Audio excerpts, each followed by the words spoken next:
날씨와 관련된 이야기 나누고 있는데요. 비행 시간과 기류는 어떤 관계가 있을까요? 노은지 기상캐스터와 함께 얘기 나눠봅니다.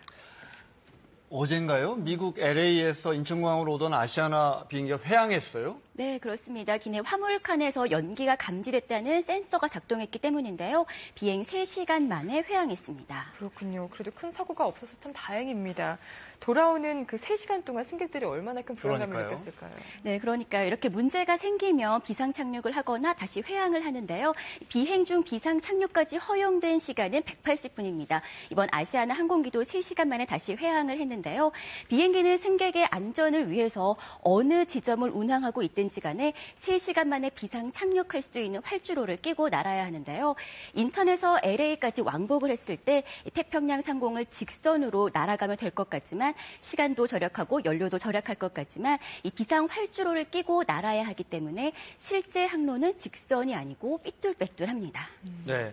물론 태평양에 섬들이 많긴 하지만 3시간 안에 혹시라도 무슨 문제가 생겼을 경우에 착륙을 할 활주로를 끼고 돌아야 한다면 쉬운 일은 아닌 것 같아요. 네, 태평양에는 그런데 보물 같은 섬이 있습니다. 바로 미드웨이 섬인데요. 아시아와 북미 대륙 한가운데에 있기 때문에 이름을 미드웨이라고 지었습니다.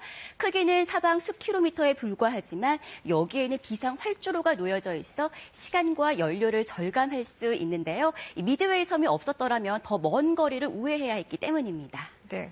인천과 LA를 왕복할 때 태평양을 직선으로 가로지르면 시간과 연료 비용을 아낄 수 있다 이런 얘기도 해주셨는데 사실 비행 시간이라는 게 갈 때랑 올 때랑 좀 차이가 있거든요. 네, 그렇죠. 인천에서 LA까지 갈 때는 10시간 반이 걸리고요. LA에서 인천으로 돌아올 때는 13시간이 걸립니다. 갈 때와 올 때 비행 시간이 2시간 반이나 차이가 나는데요. 그 이유는 바로 바람, 제트 기류 때문입니다.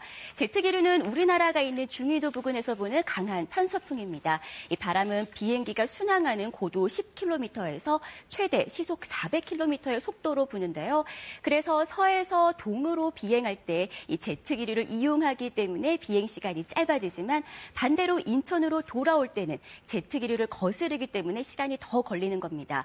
그런데 이 제트 기류를 거스르는 것도 쉬운 일이 아닙니다. 그래서 아예 다른 항로, 베링해 부근을 지나는 북극해 항로를 이용하기도 하는데 이것도 비행 시간이 2시간 정도 더 걸린다고 합니다. 네, 그렇군요.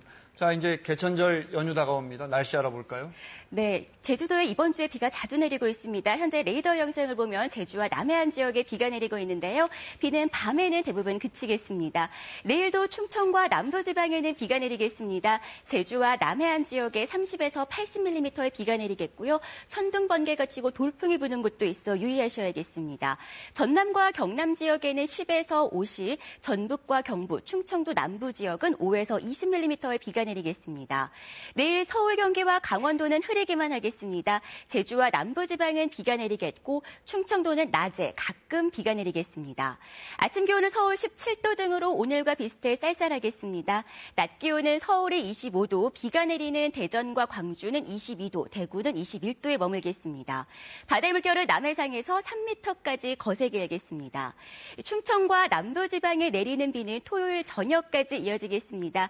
일요일과 개천절 사이에 중부지방엔 200mm에 가까운 집중호우가 예상됩니다. 날씨 집중 노은지였습니다. 자, 뉴스 집중 오늘 순서 여기까지입니다. 저희는 내일 오후 4시에 다시 뵙겠습니다. 고맙습니다. 고맙습니다.